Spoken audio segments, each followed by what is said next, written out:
List, everyone, and I'm super happy to have Chris all the way from Wales. How you going, man? Yeah, good. Yeah, good, man. All good. Excellent.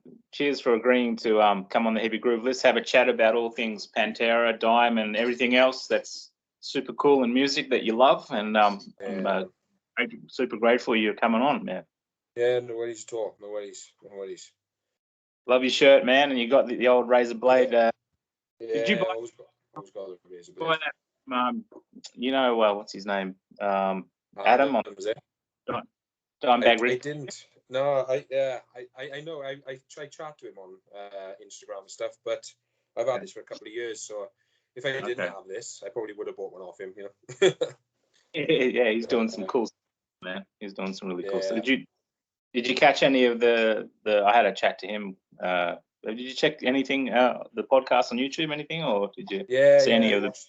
I watched a couple of the podcasts. Yeah, man. Yeah, and Adam's one as well. Yeah.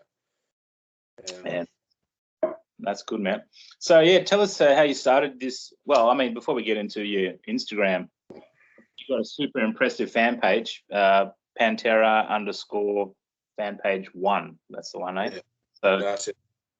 Yeah, from 2016, you were telling me, and you built it up, and now you got like 30,000 plus. It's super cool, man. Yeah, it's pretty good.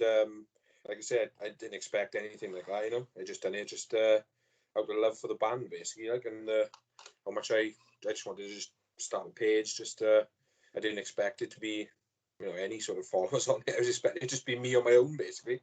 But yeah, it's grown a bit and. People seem to like it, so I'll just keep doing it, you know.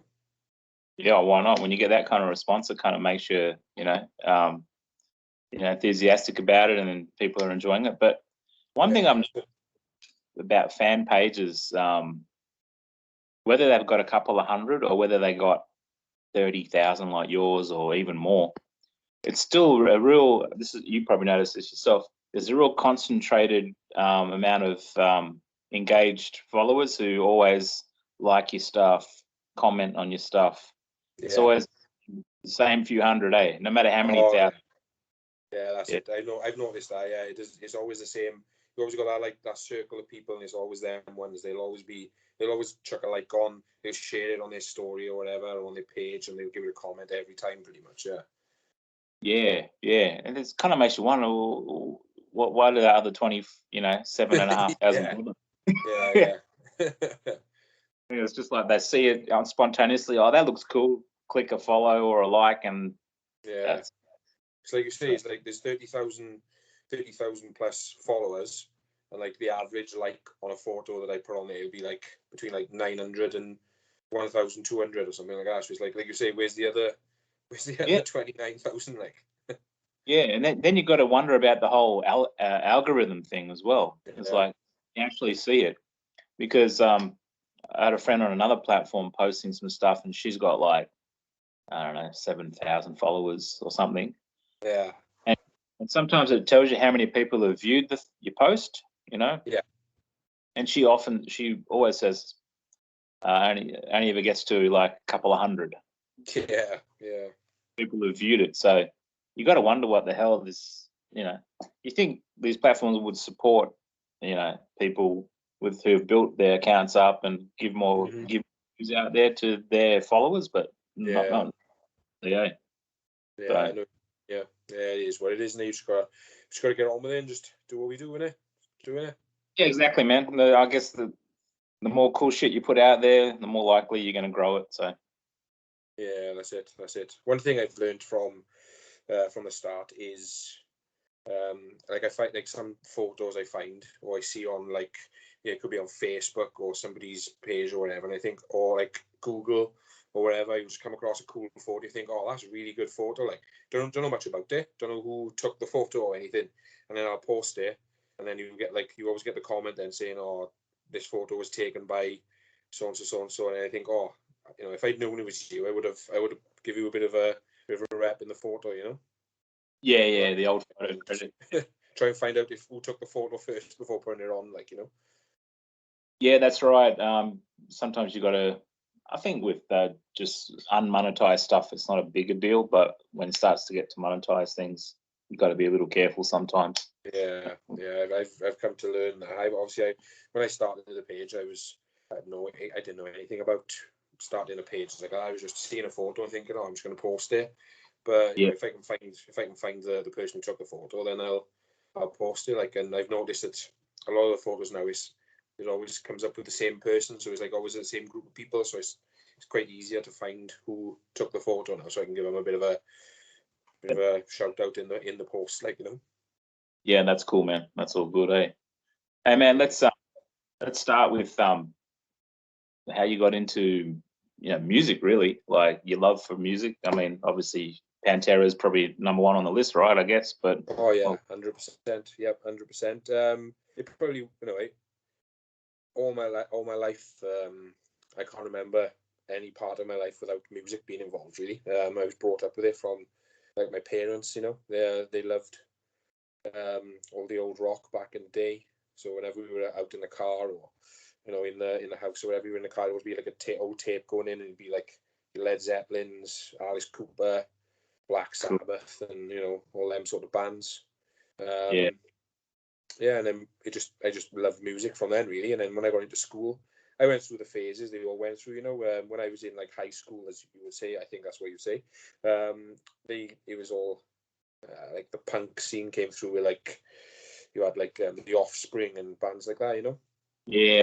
So I was into all that, and then the new metal scene came along, so I dabbled in that. I was loving some of the new metal, like Korn and Slipknot, and Slipknot are probably one of my favorite bands still now. They're probably in my top 5. Yeah. And one day, I've had this friend all my life, from when we were in like first day of school, first going to school, and we're still friends now. And I'm like 34 now, so we've been friends for pretty much as long as I can remember. He's always been the one to like introduce me to bands. He's always like, "Oh, I've listened to this. I've listened to this." And I can remember one day he had like one of the old CD Walkmans, yeah. Mm-hmm. The CD and chuck the headphone in. He said, "Oh, chuck this in your ear." So I put it in, and I was like listening, thinking, "Whoa, what's this like?" And he was like, "Oh, a band called Pantera," and I was just like, "All right, okay." I was like, "I've never heard of them," and the album was Vulgar Display of Power. Ooh. I'm talking. This was like probably 2002, maybe 2003. So I was quite late. So I'd missed the whole thing of being able to see them live or whatever, maybe 2002 actually. Yeah, around 2002, I think it was. And I was like, oh, that's really good. And then we went out in the car for a drive a couple of days later, and he put the Vulgar Display of Power CD in, and we listened to it from start to finish. And I was just like, what is this? This is insane. I love it. And I used to, back in the day, I used to like to smoke a little bit of you know what, and I remember looking at the CD and I thinking, someone getting punched in the face on the front, and I was like, yeah, that's cool. And then I looked on the back, and I didn't know any of the members, and I didn't know nothing about them. And is it I think it's Dimebag. Have you got like a ganja leaf on his hat or on his t-shirt or something on the back? And I see it, and I was like, oh yeah. I was like, well, there's a ganja leaf on the back, so that'll do me. I'm in. And I just loved them ever since then, really. And it's like one of those things, Pantera, one of those I've noticed with like they're one of those bands. It's not like, oh yeah, they're okay. It's either you're not into them or you just absolutely love them. I find, like, especially in this part of the world where I am, like there's no in between. It's either you don't like them or you've never heard of them, or you're absolutely obsessed with them. Like, and I'm one of the ones who I just love them. I think it's the case around the world, really, with most metal. When it comes to metal fans, I think they either love it or it's not their cup of tea. Like, I mean, you get some of the popular metal, Metallica, AC/DC. Like, some people like some songs, and they couldn't call themselves fans. But when you start getting into bands, Pantera, and then it's like, you got your fans, or you like people like, nah, it's not my thing, sort of thing. Yeah, that's it. And to be fair, there's not many where I'm from. There's not many fans who not many Pantera fans like me in my area, so I don't get to speak about it very often. So when I do, it's like I talk for hours. didn't even ask you. Are you in the capital city, or are you somewhere else in a different place in a town somewhere? Yeah, I'm about a 20-minute drive from the capital city, which is Cardiff in Wales. Yeah. In the valleys, as they call it. So I'm in the mountains. Oh, nice. Must be some super nice scenery, but it gets freaking freezing over there, right? Yeah, we have a fair share of rain. I'll tell you that. Just rain. We're in our summertime now. We're coming towards the end of the summertime, and it's just all day today, pretty much. all day. Yeah. Oh, well, you got to make your living space your pad, your entertainment zone. So you don't want to go out too much. We went into this all this lockdown and everything, and I've got like my attic is what we call it, the roof, the loft or whatever. That was just a storage room. When we went to lockdown, I just turned it into like a room for me, basically, and like a jam room. So I got my amps and my guitars set up there. There's a bed up there, so I can sleep up there if I want. So I got a telly and all my memorabilia and stuff like that. So I spend a lot of time up there at the moment. Like, literally your man cave you made up there. Yeah, that's it. Yeah, man cave, definitely. Yeah. Cool, dude. All right, so you were around what, 14-ish when you got into Pantera? 14, 15? Yeah, 14, I think it was. Yeah. It's pretty impressionable age, man. So I can understand why they made a pretty big impact on you. Yeah, definitely. And then obviously, like, as soon as I was sort of getting into them, and I was like, right, I just love this band. You get to 2003, and then it's like Pantera are no more, and I was just like, oh, right, okay, fair enough. And I didn't know, because back then it was we didn't have your Facebooks and stuff, so it was where you read in the newspaper, or when I go up and buy the Krang magazines or Metal Hammer and stuff, like, you read it all in there, whatever. And then Damage Plan came along, and I was just like, yeah, this is good. I like this. I remember I seen the release date of Damage Plan, because you couldn't hear the songs you couldn't go on YouTube and listen to some songs before the album was released. So it was like I took my CD Walkman on a train, drove to Cardiff, capital, went into HMV on the day of the release of Damage Plan. I was like, I need that album in my life. And I just listened to it from start to finish all the way on the train. I love that album. It's a brilliant album. I don't know what your opinion is on it, but I think it's a brilliant record. I reckon it's got some great moments, but being a long time Pantera fan since 1990, doesn't do it for me. It's not Pantera. I know. Yeah, you're right there, but I wasn't expecting it's not fair to compare. Expect true. that because band, even though the two main ingredients in that band are the same. When you bring other people into a project, it's never ever gonna be the same sort of thing. No, so. You're right. Yeah. So I expect, say when you just said there you've been a Pantera fan since 1990 or early 90s. Have you seen them live? Did you get to see them live at all? Yeah, I was fortunate twice. Yeah. They came to Australia, I think, at least 2 times, maybe 3 times. I'm thinking maybe only 2. But yeah, I saw them on their first tour, the Far Beyond tour, in '94, and in my city in Brisbane, and then a couple of years later for Trendkill tour, and that was, even though the Far Beyond tour was more memorable because it was the first gig, and me and my best mate were right up the front of the pit and the barrier, and they just blasted out, came jumping out straight into new level, crowd going nuts. Yeah. It's up there, Phil high-fiving everyone or grabbing everyone's hand and giving them a handshake during the new song, including us. So you can imagine the bloody adrenaline going crazy and the just carnage and pit. Yeah. My first pit ever was like a couple months earlier, Sepultura tour, and I thought I wasn't coming out of there alive. That's how crazy that hit. And that was the original lineup as well, yeah. That was KSAD tour. It was like freaking crazy as hell, man. But I made the mistake of being in the middle of the pit from the start, and instead of being on the side and working your way in a little bit. Get a feel for it first. You're supposed to get a feel for it first. When you're when you're a mosh pit virgin and you're straight in the middle, then you understand what the mistake you made straight away, you know. Yeah, So you're in trouble. you're in trouble, especially with the band you were seeing as well. Yeah, exactly. I bet that was brutal. Great. Yeah. But no, that Far Beyond gig, tour gig was something out of this world. But the '96 one was more special because I went to the HMV in-store they had here in the city, and they came to the in-store that time, and I got their in-stores were so special because they, no matter how many kids were lined up, always take their time, speak to everyone properly, and not rushing through like a bloody assembly line and okay, how's it going? Yeah, signature, next, blah blah. I'll spend a couple of minutes with everyone who comes to the table, you know. Yeah, nice. and talk to them, and especially Dime, have a joke. And I had this. I'm so spewing. I don't have this anymore. Because I'm a visual artist. I do like drawings and stuff, you know. So I drew a picture of them. I think I said this on another podcast, but I'm telling you anyway.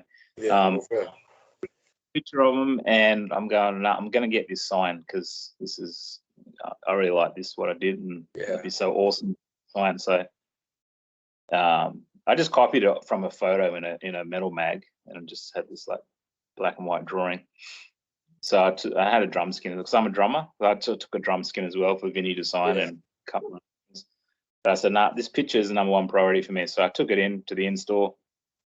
You know, how's it going, man? Blah blah blah blah. And they're all just like, Dime, I think he was last on the end, and all the other guys were first. So they're all looking at it and going, yeah, cool, man. Signature. Get to Dime. He looks at the artwork and he goes, holy fuck, dude. He goes, you did a fucking good job, man. What did you, I'm an art teacher today. I'll give you A++. He wrote A++ on it. A++ and his signature. And he just made a fuss about it. And you know how so that makes you feel, you know, like, because he made a fuss out of everyone, you know. Yeah, that's good. I like that. I like hearing stories. So, I can listen to stories like that all day. Yeah, people experiences, you know, it's so cool. So yeah, that was a special moment. I got some snapshots around somewhere. I got to find them, like back in the day when you had to develop shit. I don't know where they got in a box somewhere, but if I find them, I've told people if I find them, I'll definitely put them up on the Heavy Groove list page so people can check them out, because a couple of cool photos there. Yeah. So yeah, man. I don't want to talk a year off about my experiences. This is more about you than me. But I think when I was, what did I hear first? Yeah, I heard Cowboys first. My first introduction to Pantera was the first home video. Yeah. So that kind of knocks your socks off when you're a teenage kid and you see these guys going crazy on, you know, tours and and then at the end of the first video, Mouth for War comes on the film clip. Yeah. Which is an introduction to Volga, right? So when that came on, we were like, what the fuck is this? These guys are like just gone up, cranked it up like 20 notches, you know, from Cowboys to whatever this is.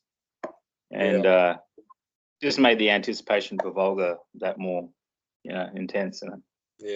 Yeah. It's like whenever I chat to friends of mine, but we talk about music, we talk about Pantera and other bands and stuff, and it always comes down to, I always say it, I was born in the wrong generation. I wish I was born 15 or 10 years before, so I could have been experienced it all. You know, I could have been 15, 16, 17 or whatever in the 90s instead of later on.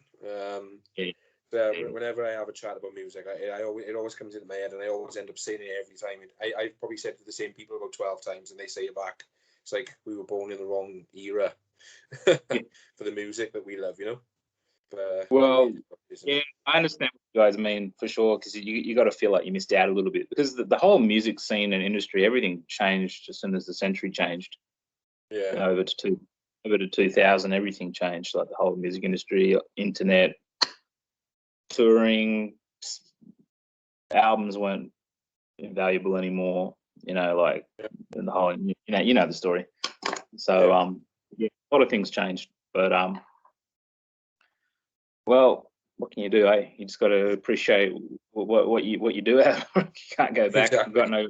Yeah. Don't have a DeLorean and Doc Brown, unfortunately. To No, it'd be nice if go we back. did, but Yeah.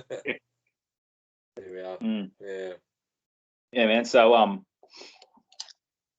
you're saying Volga was your first introduction, then did you go back and check out Cowboys and That's then exactly start? what I did. Yeah. Yeah.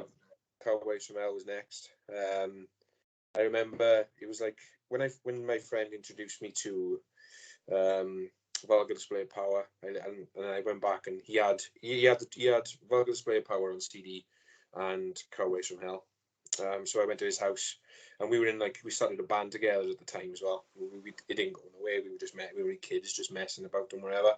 In his bedroom, he was on the bass guitar, I was on the electric guitar. We would just put a CD on and just try and play the songs in his bedroom. I expect his parents weren't too pleased with it, but here we are. And yeah, he said, "Oh, I got another Pantera album." So we put Cowboys from Hell on. I listened to that. And obviously, you know, there's a bit of a difference between the two, but I still thought, "Wow, what a band, what an album!" Like, and then so this is like 2002, maybe 2000, between 2002 and 2003, and it wasn't long before Christmas. And I can remember my mother and father saying to me, "What do you want for Christmas?" And I just said, "Oh, just buy me every Pantera album on CD." I looked them all up because they were all out then. So I just wrote them down and said, "Oh, just buy me these albums," and they did. Yeah. And I still got the same CDs now, and I just listened to them all, and I was just like, "Wow!" And it's just everyone sort of. It's just like the jump from Cowboys to Vulgar is like, what the hell? And then you got Far Beyond Driven. Probably Far Beyond Driven is one of my favorites for sure. But I always talk about this with friends, and we compare them, and it's just like we always try and say which one's your favorite. I always pick Vulgar, mainly because it was the first one I ever listened to, so that's my reasoning. So Vulgar's number one, and then number two is just all of them. They're all number two, then the rest, you know. Yeah, that's good. Well, Vulgar's always been number one for me, man. Yeah. The groove, and I don't think they did anything ever that cool again as a whole album. Like they did some amazing stuff on every album, but for me, from the start to finish, it just keeps getting better. Like I mentioned this as well. I like the back half of Vulgar just even probably a little bit more than even the first half. Writing the groove and I really love Phil's vocals and his lyrics and everything was just really, really cool on that whole album. Yeah. Totally agree. Now, The songs on there are just insane. Yeah, man. And the dynamics of just the music, like obviously we don't need to get into Vinny and Dime, like brothers from the start, and just the way their musical intuition between each other was like pretty amazing. But Rex playing in his tone is amazing on that album, and especially I love his stuff under the solos where there's no rhythm track. It's just that unheard of. That was the first time this kind of music. It's just straight up bass under the solo. No one had ever done that before that I can pick that are in that style of music. I can't remember. It sounds amazing. Nah, and that really set the trend for a lot of shit. That's why so many people in the new metal scene and beyond is like Pantera is always up there as an influence because what they did, especially on that album, set the tone for the next 15 years in metal, really. Yeah, pretty much. Spot on.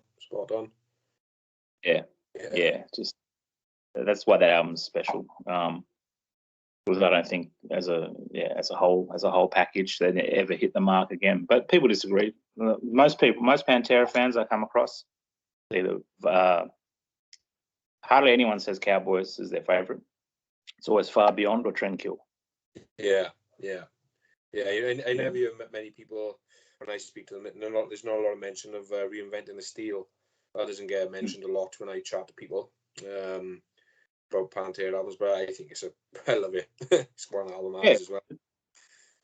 It's like their own best of really, because it's got elements of every album on it.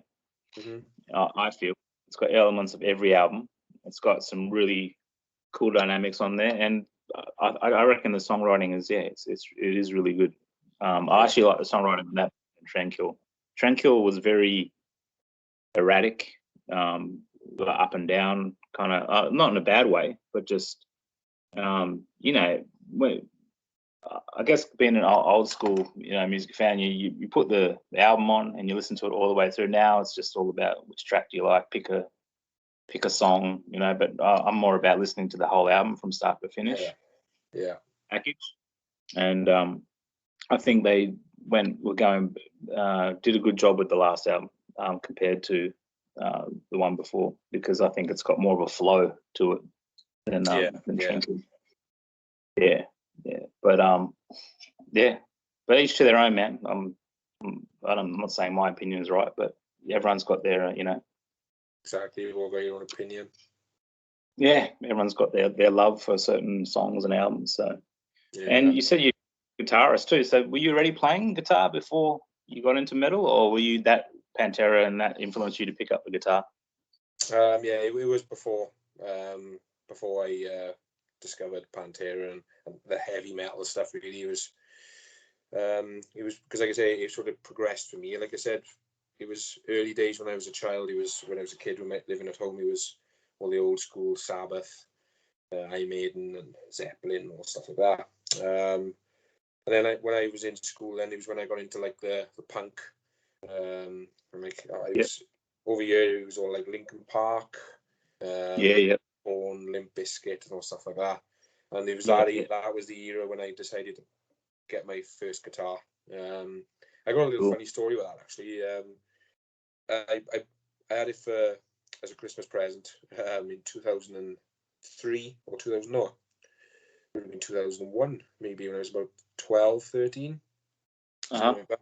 It was just before like the heavy metal for me, and it was an Epiphone Les Paul, like the Sunburst one, like the old some sort of, it was like I just thought it was like Slash, like the Slash style. But it was an Epiphone Les Paul. I sold it then. I sold it when I was 17. And I was just like, the playing, how it played was just like, that was the guitar, like, for me. I played hundreds of guitars since that one, and I've never played a guitar that felt so good and just like felt so good in my hands.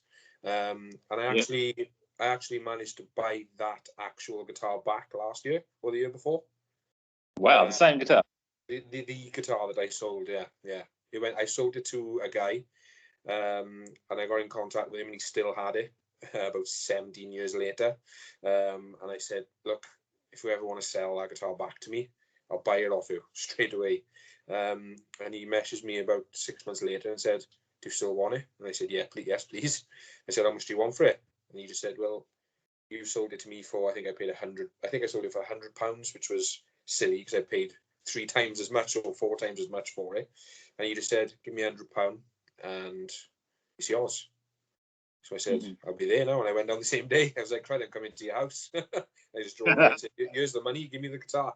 And I went in and he was there, and I was like, whoa, this is crazy. Like, so still in good. It's up in my man cave now. Still in good condition as you sold it to him? Yeah, it was. Yeah, it's I changed the strings on it and everything, as you do. But yeah, apart from that, it still plays like it did back in 2002 or 2003. Yeah, it still plays exactly the same. Like, you got a similar story to Dime getting his Dean guitar back after, remember the lightning bolt one that yeah, I think that's the one that got lost for a while and then it came back to him. That's right. Yeah, I never thought of that, actually. Yeah, it's a similar sort of story, I suppose. Yeah, but yeah, it was good. But the only thing I didn't get, I sold it in a hard case. So it went in a hard case, but he sold the hard case on, so I just had the guitar back without the case. But I didn't care. I just wanted the guitar back. Case means nothing. Guitar in it. Yeah. Yeah. So that's not going. Back while we're on go on. Sorry. No. You continue, man. I'll get to the next one. The next question. When I had the Les Paul, in 2002 or 2003, and then it was the Pantera came into the equation, and I was just like, Pantera mad, anything Pantera. There was in the city near me, there's a guitar shop, and I always used to go in there, catch a train down, go in, have a look at the guitars, and I went in there the one day, and they had just a wall, just a big massive wall, just full with all guitars on the wall, and they should go down there once a month and have a look. And then I went in there the one day, and it was a Washburn Dime Slime hanging on the wall, and I was just like, that's mine. I gotta have it. So I purchased it. I took it home, and when I sold the Les Paul when I was about 17, I sold all my guitars for some. I don't know what happened. I went through a bit of a funny phase back then where I just lost interest in playing guitar and stuff, and I just sold all my guitars, and I sold that Washburn Dime Slime, and I think I sold it for about 200, 250. Ooh. And it's probably worth about 5 or 6 times that now, I suppose, on today's market anyway. Yeah, man. Yeah. Wow. Yeah, man. I think you get to a point in your life, you go through a little bit of that phase where you sort of go off stuff for a bit. I mean, maybe not everyone, but yeah, I was the same. That's why a lot of my cool memorabilia and I got rid of a lot of stuff that I'm sort of a little bit regretful about now. Yeah. I'm back to it, and you go, man, why the hell did I sell that shit? You know, because at the time you're thinking, yeah, whatever, I need the money or whatever, and this is worth something. But anyway, you got to live with the choices you make. So life, just got to get on with it now. Man, that's it, eh? Next question was related to guitars, and obviously you would have seen that post that Rita Haney put up about Dean guitars.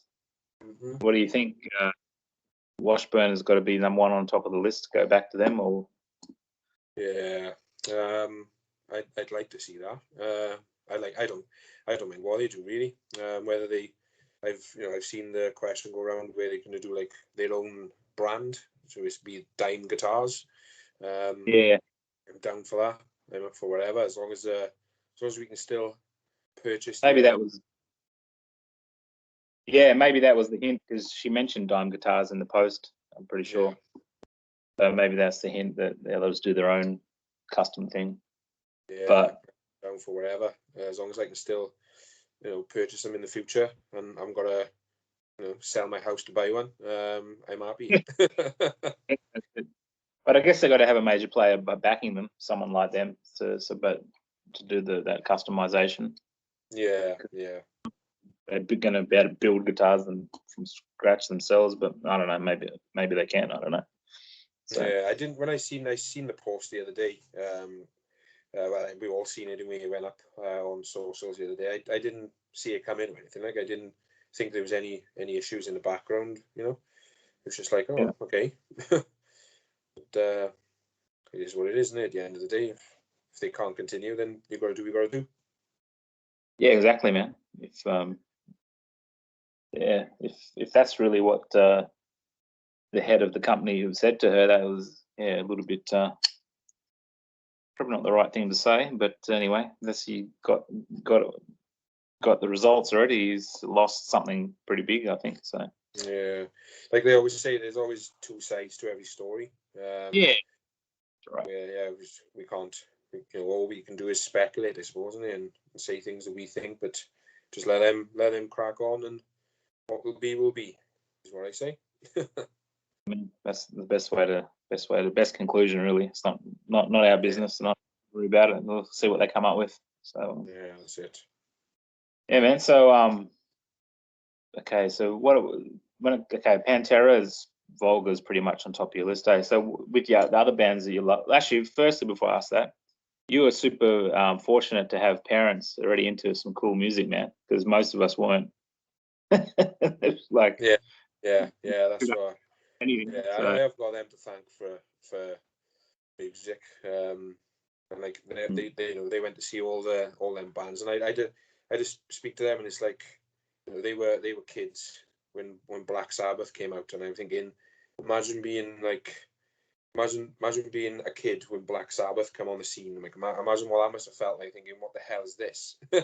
No one in the world has ever heard anything like it before. Yeah, exactly. exactly. They were That there, would have like, been, when they've seen them live, and it's just like, whoa, that's yeah, cool. Like, geez. That would have been in the 70s, I guess.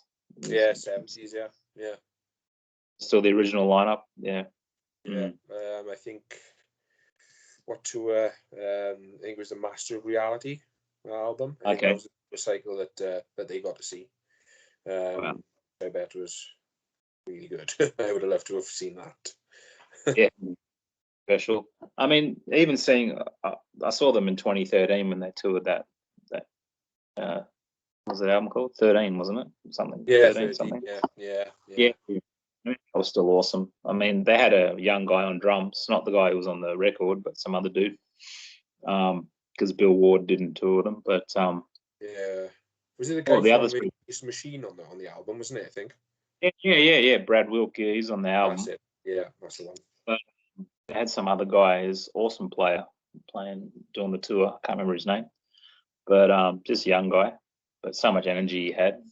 He Yeah, really made the other guys play even better, I think. But they were all still Ozzy sang great, and the other two guys are just legendary Geezer and Tony Iommi. So yeah, well, but it was a great gig. Yeah, I remember it was on in Australia and New Zealand. We celebrate something called Anzac Day. It's like a troops thing. right. Yeah, for the soldiers, the joint force between Australia and New Zealand in the war. And so there's a thing called Anzac Day, and it's a public holiday every year. And I remember it was on Anzac Day, I think 2015 or something. So me and some mates went down to the main venue in Brisbane called the Entertainment Centre, and Yeah, yeah, great show, awesome show. yeah. I bet it was. Yeah, Mm. I never got to see Sabbath, even though they done like their final tour or the end. I think it was called, wasn't it? They did tour around the UK, but it was just bad timing for me at the time, and I never got a chance to see him. I did see Ozzy in 2018. There's a festival called Download Festival. I think they have it in Australia as well, don't they? Download. Had a few, yeah. Yeah, so I went to Download Festival in 2018, and Ozzy headlined the last day on the Sunday. I Cool. think it might have been that drummer who was drumming in Sabbath at the end when you've seen him. I think he might have been on the drums actually. Yeah. Zach Wilde was on guitar, which was Awesome. a big Yeah, plus for me. I was well happy with that. nice. Yeah, well, him and Dime being best mates was another kind of. They always said if there was ever going to be a rehash of Pantera, he would have been on, which obviously unlikely to happen now. I mean, but you Yeah, never know if Rex yeah, and Phil decided it has to happen, then there won't be a shortage of people putting up their hand to play with them. So no, definitely not. I'd probably pay money to go as well. I would probably pay money to go and see it. yeah, Just my opinion on it. I know some people are like, no, let it be. But yeah, if they'd ever done something like that and they came to a town near me, I'd get my ass down there and have a go, have a listen. Like, like yourself, there's so many fans that never got to see them. So exactly. Yeah. even if they did it just for the fans who never Mm-hmm. got a chance, I mean, that'd be pretty damn cool. So Yeah. yeah, I mean, even if it was an online gig, I mean, Phil was doing a lot of stuff online with the Illegals and Down. They do all these online gigs they're doing. Yeah, I actually I did actually purchase the Phil Anselmo and the Illegals one. I think it was back in April, was it? Yeah, Vulgar display of Pantera, wasn't it? It was just all Pantera songs. And that was the yeah, first time I've ever done like purchased a ticket for the live stream, and I bought one of the packages, so I had like the ticket thing, the limited edition or ticket, and I yeah. bought the t-shirt as well, so I've got the t-shirt upstairs as well. But yeah, that was a good show. And I know they've just done a down one recently as well. Did you watch that one? I haven't seen any of them because it's always at a time that doesn't work out for me over here. Yeah, I that's mean, it. Yeah, it's like you're sat there drinking a coffee, and I got a beer, so. you can tell what time of day it is. Yeah, Yeah, yeah. I mean, sleep or I'm at work when these live gigs from America are on usually. So, yeah. but anyway, that's all right. can always watch it later. Yeah, well, saying that, that when I watched the Phil Anselmo live stream with the Illegals, it was about, I think it started around 2 a.m. over here. So the time wasn't too convenient, but I had work the next day as well. But I stayed up and watched it, and it was good. It's good. I got to see the Illegals live as well back in, I think that was 2017, maybe. Yeah. In like I love gigs in or concerts in small venues which only hold like a couple of hundred people. That's my favorite type of show to go to, and that's what it was. It was like it was a bar basically with a little stage, and Phil Anselmo was stood right in front of me, and he shook my hand, and I was just like, whoa, this is nuts.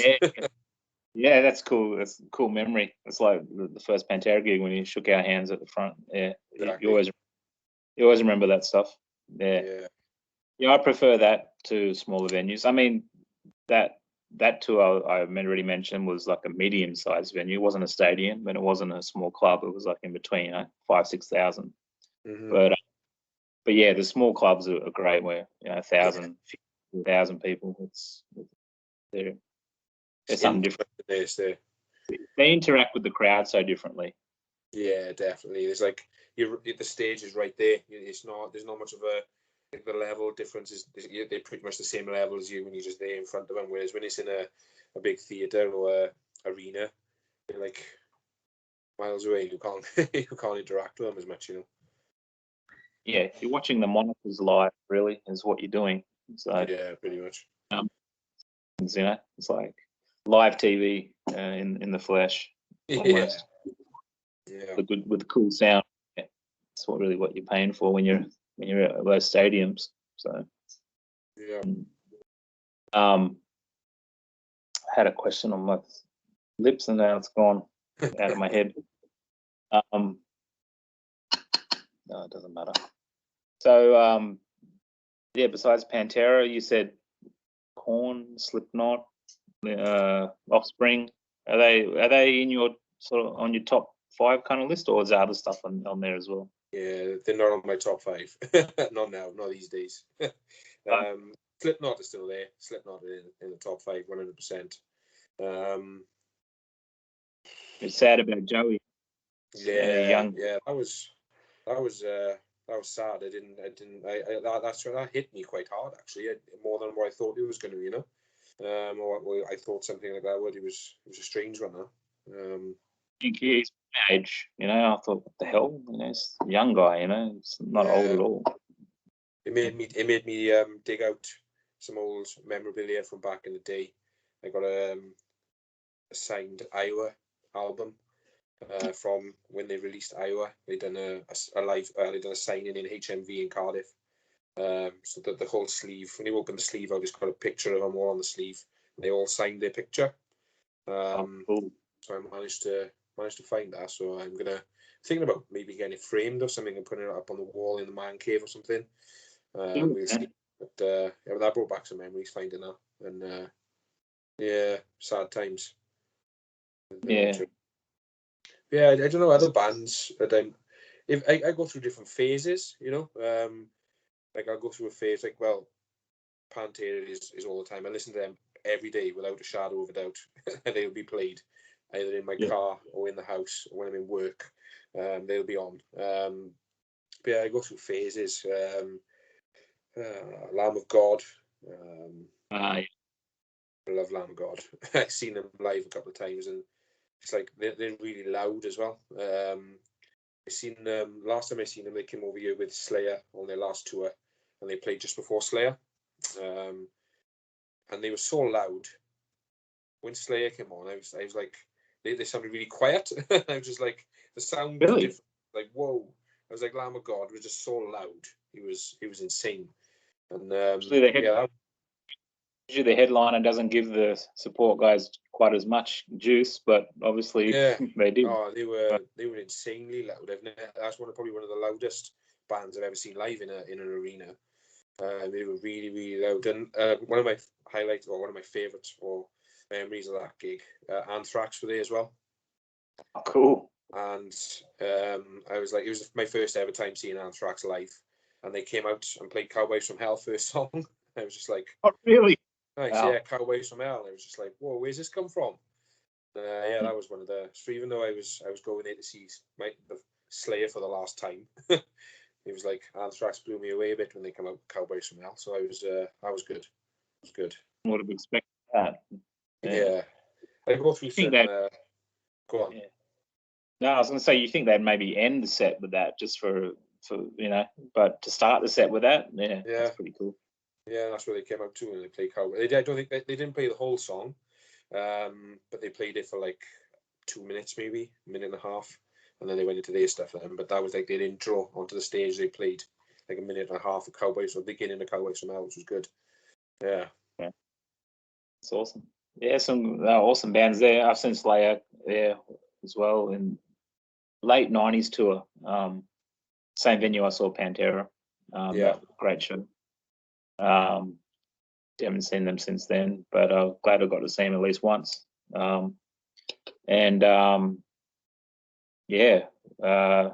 Slayer. So you're saying what? Slayer, Anthrax, and sorry, what was the other band? Lamb of God. Lamb of God. That's what I was going to say. I had something about Lamb of God I wanted to say. I saw them only once, but they were supporting Metallica on the Death Magnetic tour. Oh, right, yeah. Yeah, that was a damn cool show. The Lamb of God and Metallica. That was really, really good. Yeah. Nice. It was the tour when the stage was in the middle, like an amphitheater, and then the crowd all around. I've seen them live with that setup once. I think 2015 or 16, something like that. They came over to the UK and they done the stage in the middle. That's cool. I like that. I like that setup. That's pretty good. Yeah, it was pretty cool. Pretty cool. I remember that gig. They had like a technical issue with Metallica. They were just about to kick into. They were playing the song one, and they were just about to go into the bit where Lars starts doing the double bass, and they just everything just went silent. All the lights went off. It was just like a power cut, and it was right at that second as it was about to go into that. They just power cut, and my friend was recording it on his phone, and so I've actually got it on video as well. Like, so that was like I don't know if I want to call it a funny moment, but it was weird how like everything just cut off just as they were about to go into the double bass. Like, I always remember that memory from that gig. How long did it cut out for, sort of thing? I think about a minute, 2 minutes, and then they had to come back on and start again, basically. Start the song again. Start the song again? Okay. Yeah, they started again, yeah. That's cool. Would have been funny if they started from that point again. Yeah. Yeah. Oh. Camera flicked off. Hey, there you're back. Yeah, it went off. Yeah, we're back. Cool. Nice. So yeah, you've seen some cool gigs. You got a chance to see some cool bands, which is really good. I'm glad you didn't miss out on all that sort of stuff. Yeah. Some other bands, Corrosion of Conformity. I love them. They're right up there for me. I have managed to see them once. But it was a Download Festival in 2018, and they were on like 1 o'clock in the afternoon, and they had like a half-hour slot, or if that. So they played like 4 songs maybe. So that was my only experience of seeing them live, but I enjoyed every minute of it. But I'd love to see them doing one of their tours. Go to one of their gigs where you get to see them for the full hour and a half or whatever. That'll be that's on my list. Is on my to-do list. Like, got to be done. You a big Down fan as well? Yeah, I love Down. I haven't seen them live, but yeah, I love Down. That first album. Wow. I got a lot of time for Down 2 as well. The second album. I know, like, it's not the first. Everyone's favorite album is the first album. It's probably my favorite too, but that second album, there's something about that one. Especially recently, the last sort of year or two, I tend to put that one on more than the first one at the moment. So that second album's really good. Yeah, they're both their own thing. I kind of to be honest, after that second one, I kind of didn't really the rest didn't really grab me as much. But yeah, Noel is just a super classic. Just got everyone's, yeah. Because I remember when it came out, because at that time in '95, it's the same deal. Like when something new and cool comes out, you hear things on the grapevine, there's rumors, blah, blah, blah. It's either you see some news in the Metal Mag, or someone goes, "Oh, check this out, I found out about this, and this is Phil's side project. And everyone's like, "Oh, okay, Phil's side project." And then as soon as and then you find out who else is in it, and you go, "Oh man, this could be really good," Yeah. If you already know about Corrosion and Crowbar and stuff, and then well, it's got these guys in it. It's got to be damn sweet. So then, and just those first couple of songs just blow your head off. I mean, that still to me, Lifer is one of the coolest grooves in history for me. Yeah, the riffage in that song is just like monster. Yeah. I remember getting a bootleg VHS tape in, I think, '97 or something. It was from the first tour they did in New Orleans I think it was New Orleans, or was it Texas? I can't remember. But it was a bootleg VHS copy. I can't remember how I got it, how I came across it, but I think it was like $50 or something for a VHS tape, and it was shit quality, but I had to buy it because it was a damn bootleg, and I've never seen one anywhere. It was one of those, specialized kind of record stores that had a lot of cool metal stuff. So I bought it, and it was just awesome seeing that shit. That was when they were in their prime with the original lineup. I never got to see them live, but that was almost as good as getting to see something like that. And back in then days, bootlegs were like rare, like finding gold in the ground, trying to find that sort of stuff. So but it was cool. It was super cool. So I mean, and what do you? I mean, obviously you got into Pantera after the whole schmozzle happened with their, with Phil, and then the bad blood and all that sort of thing. But I mean, everyone's got their opinion, but I think most people don't really see Phil as the bad guy anymore. Maybe back then it was a bit more of a this, that, and the other opinionated sort of thing. But I think as time has rolled on, I think everyone's just like, yeah, well, whatever, it happened, but can't blame him for what happened to Dinah. It was just some crazy nutcase. Exactly. They probably, I think they probably would have got back together as well, probably. Well, it was interesting hearing.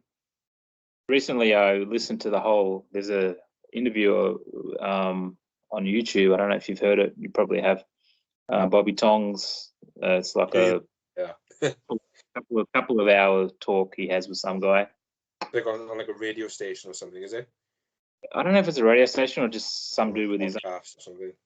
Just rang him up, and I can't remember who the guy is anyway. But basically, he said on there that Dime said the last conversation he had with Dime a month before he died was that he's pretty much had it with the Damage Plan thing, and he wanted to really get Pantera back together, which was super, super interesting to hear, because obviously it didn't do it for him like Pantera, and he just really wanted to try and get that magic back, which is fair enough. I can see why he wanted to do that. So, but unfortunately, never would have happened. So, but I mean, it might have happened, but it never got to happen. So So what to do, eh? It's good. I'm glad they ripped that place down as well. I mean, that's another recent thing there. That venue there. Yeah, that's right. Yeah, I've seen that on the news and online. Yeah, has it been done now? Is it done, or is it? I think they started doing it, or I don't know if it's done, but that's just recently kind of do that now. So Yeah.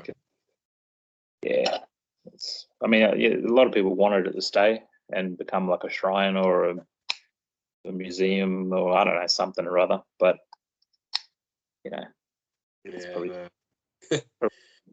in the end. So Yeah. Yeah. What's what other bands are you into then, apart from obviously Pantera and Down and stuff like that? What other bands are you into at the moment? oh, CFC is another big one. Sepultura. I'm a massive White fan. You would have seen some of my stuff talking with Ivan from back in the day. Yeah. He was in the band. Like, it was, that's probably my top ones.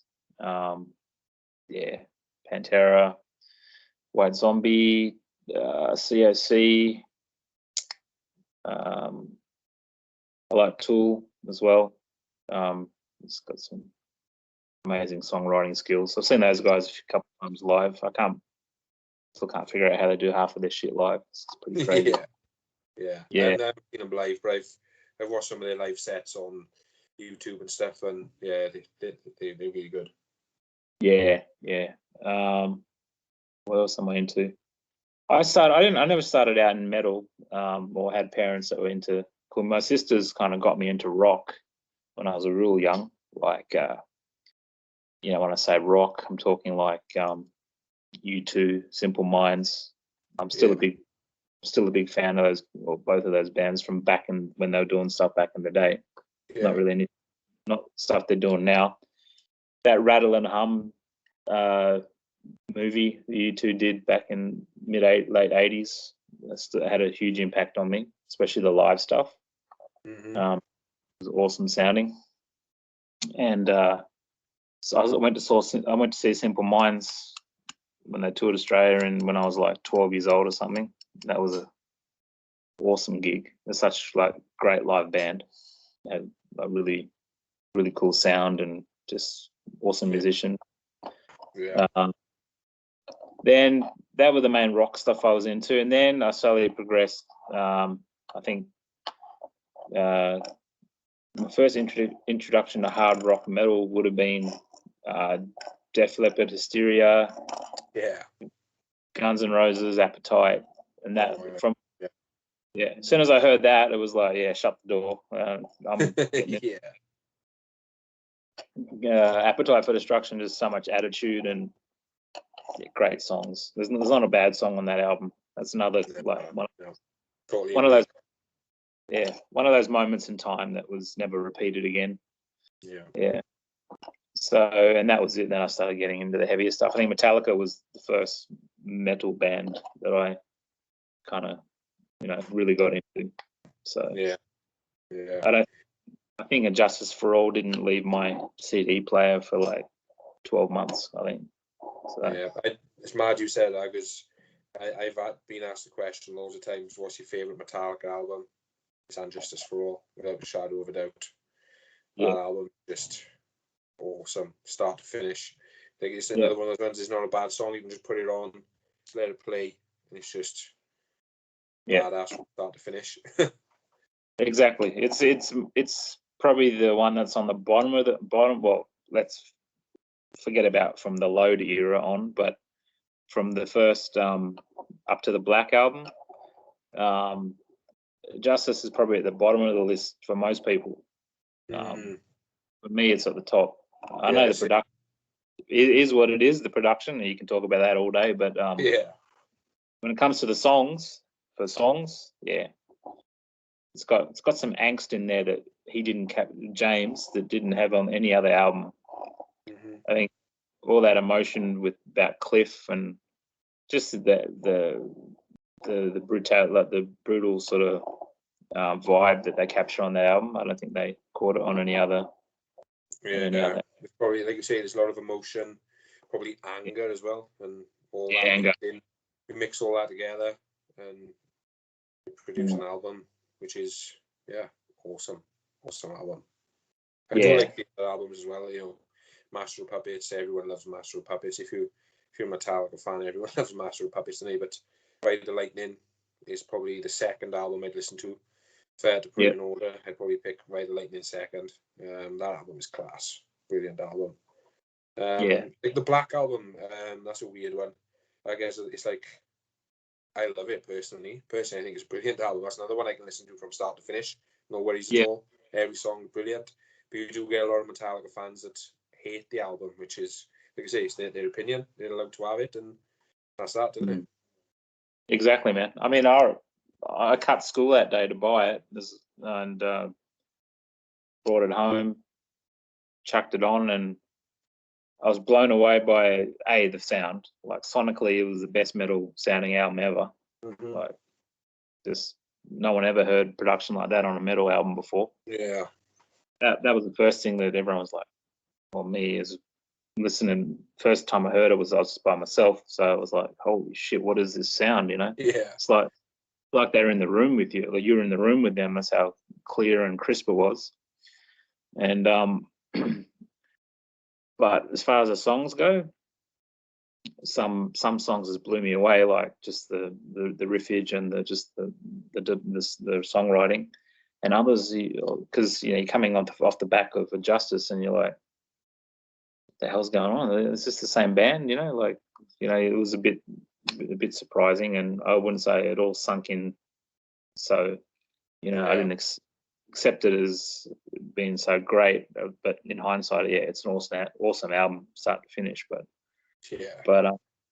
But first impressions were like, I love some of it, and other stuff, nah, I don't know what's going on really. They've changed their, but as years roll on, you understand exactly why they did what they did. Yeah. And want to change it up a bit, which is fair enough. You don't want to repeat yourself.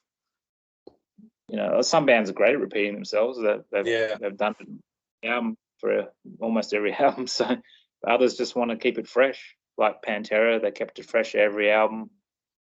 Metallica, again, they like to keep it fresh every album, which is fair enough. It's what you want to explore as an artist. If it's not ringing your bell as an artist, then why put it out there? Just because it's going to sell. I mean, you don't want to do that. So yeah, I don't see the logic in releasing an album that you've made that you don't like. That's a bit of a, if there's no, why would you do that? It's a weird one. Yeah, sometimes there might be a song or two on there because you got to compromise as a band. You hear some bands that don't really like certain songs to play live, or some members don't like certain songs because it was a compromise or whatever. That's fair enough, but yeah, why release a whole thing you're not really into? But then again, there's so much behind it. Like the whole industry has changed, but you got the whole record company politics and all that sort of shit going on as well. If you're signed to a thing where you got to make a certain amount of albums for a company, you're tied into as well. Yeah, so there's a lot of politics in the background as well, I suppose, and stuff like that. Yeah, I mean, you still jam with mates, or you play music? I've been doing it. Well, I stopped for quite a while. I have got a condition now. I've got rheumatoid arthritis. Okay. So that's what restricts me a bit. So my joints, my hands, I can't move my wrist, my fingers like as quick as I'd like to. But I have, since we've been in lockdown and stuff, is when I've proper started getting back into it, jamming on my own in the man cave. I have been speaking to a few old friends recently. We're gonna get together and have a little jam back like we used to back in the day. Like my mate who was on drums when we started a band when we were kids in school. He's got a garage and he's kitted it out, so he's got a drum kit in there. And he's just basically waiting for us to all agree on a day that we're all free. And we'll all just gather in his garage and just jam like we did back in the day, like doing all kinds of songs. That'll be fun. Yeah. Yeah, I'm looking forward to that. It's gonna happen very soon. Yeah, that's cool, man. There's nothing like jamming. That's where all the magic happens. I mean, my band from back in the day, we haven't had a chance to jam much, but we're releasing all the stuff we never got a chance to do back then. So that's going to be fun. Cool. That's cool. I like it. definitely when that starts coming around, I'll send you some stuff to check out. Yeah, send it over. I'll have a listen. 100%. Yeah, cool, man. Yeah, I'll once I get this this up and running, and if I have to do any editing and whatnot, I'll do all that, and I'll tag you in the Instagram story, and if you want to put it on your story, that'd be sweet too. Yeah, I'll do it 100%. Yeah, looking forward to that. Yeah, you're natural podcast guest, man. You people freak out a little bit when first time they're doing stuff, but you seem like it's my first time, and I was speaking earlier. I think thinking to myself, and I said to my my wife, I was like, I hope you can understand my Welsh accent, you know. Easy, no problem. Good. Got a lot of English and Welsh friends in the past, so it's like no problem understanding the accent.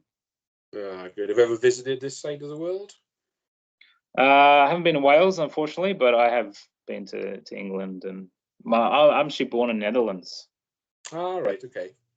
Yeah, so my mum's from there, and so probably 5 years ago, 7 years ago, we did a bit of a Europe, UK trip, and Nice. but I didn't have enough time to explore the rest of the UK, which I still want to do one day, hopefully, if this goes back to proper international travel. I mean, I know that in Europe and UK's probably stuff is still happening between countries, a little bit of travel going on, but Australia is pretty conservative in the travel ban and the lockdown stuff. So yeah, it's going to be a while before, because New South Wales here, the state below where I am in Queensland, they're going through some turmoil at the moment with the COVID cases. So yeah. It's a mad old world we live in at the moment, isn't it? oh yeah, just you don't know what's going to happen next, so just got to wait and see. With the flow, and I'm on the whiskies now anyway. It's that time of day now. We got some Crown Royal, or have you tried Crown Royal? Yeah, I got a bottle. Yeah, I had a couple Yeah, of them last night because Dime's birthday yesterday, so right. I had a couple of shots up in the man cave. Man, I don't know if they've ever released a Dime tribute bottle, but they bloody should, because that guy made that company so much money. Yeah. How much? I wouldn't have known who they were. They'll never go out of business, because every a diehard fan around the world is going to want to grab a bottle every now and then, you know. Yeah. That's it. Yeah, there's a bit of Crown and a bit of Cork in here, so yeah, just the one or two tonight. I had a bit of a heavy one last night, so just a couple of chill out ones, a couple of quiet ones tonight, and then early night, I think. Good, that's good. It's a kind of a sweet kind of whiskey, isn't it? Yeah. I'm a big whiskey fan. I love whiskey. Yeah. I like trying all different types of whiskey. We make some nice whiskey in Wales over here. Some really nice whiskey over here. What's some of the favourite Welsh ones? My favourite one is called Pantera. Pantera whiskey. It's actually the name of the whiskey is the place as well where it's where the distillery is. So I've been there for a tour and a tasting session and stuff, and purchased some of their bottles, and it's really good stuff. Really good stuff. Do you drink at all? Are you a drinker at all? A little bit. I'm not a drinker, but every now and then I like a drink. Yeah, back in the day, I did all my crazy drinking when I back in the, now it's it's fun to slow down a bit now. Yeah, as you get older, you got to kind of taper off a little bit. Yeah, definitely. So, but yeah, I still like a drink now and then, definitely. But I definitely plan to buy a bottle of Crown Royal one day and check it out, because I still haven't checked it out. So I want to check out what all the fuss was about. Yeah, that's exactly what I was like. I bought a bottle thinking, well, it'd be rude not to, but I got to get a bottle. Yeah, it's nice. It's a nice drink. It is nice. Yeah, that was so cool at shows when they used to throw out shots, and when they had a little bit of a break.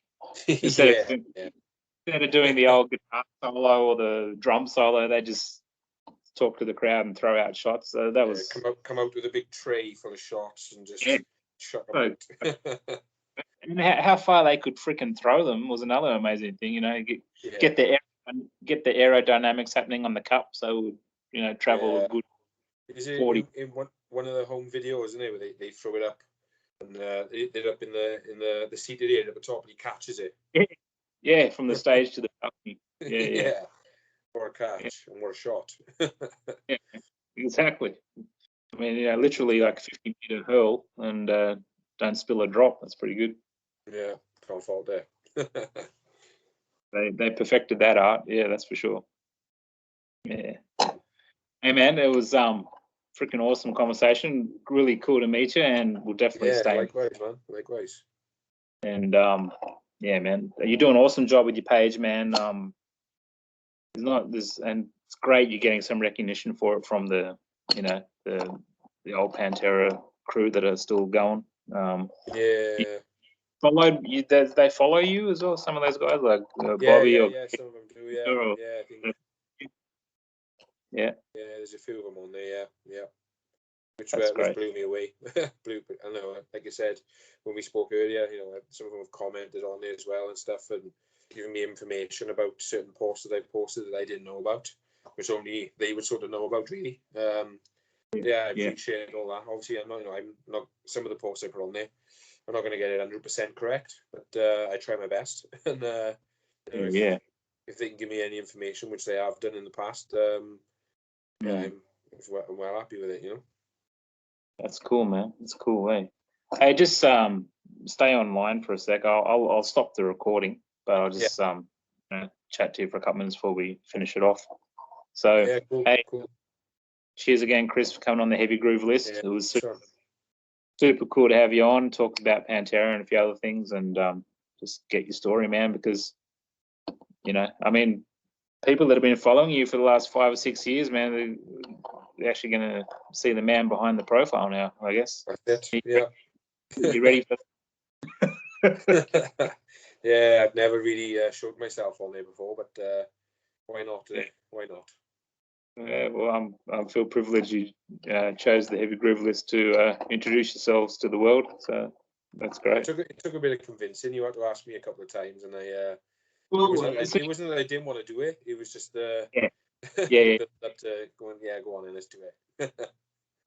I was saying to someone else that I had on recently, like some of my guests, I've just met them on the same day and had the chat the same day. Yeah. And a few we realize, I get a feeling for who's really passionate about stuff. That's why I want to talk to them, because I know they're going to have cool stories. Yeah. And like the fans that are like really into it, and I mean, met some amazing people so far, like you, Adam from Diamond Bag Rig Project. Yeah, he's a cool guy, fair play. Yeah, Peter from California, who does awesome. Do you follow the Ola stuff? The Ola riff challenges and all that sort of thing. Yeah. There's super cool guitarists who do that stuff. So, Peter from California does that. John from Texas, he's on there as well, who's also been on the podcast before. So great guys, man. Like really cool guys, great stories, great musicians. So it's just really cool to connect with people around the world. Now I've got another connection with you in Wales. It's great to get people's connections from everywhere and just see what really got them into stuff, because a lot of these bands that we love are no longer, but the fans are still going. So now it's time for the fans to keep the thing going and share their stuff. That's it. That's it. Spot on. Yeah. So cheers again, man. And just stay online for a sec. I'll stop this recording. All right, man. Cheers. Cool. Take care, man. See you soon.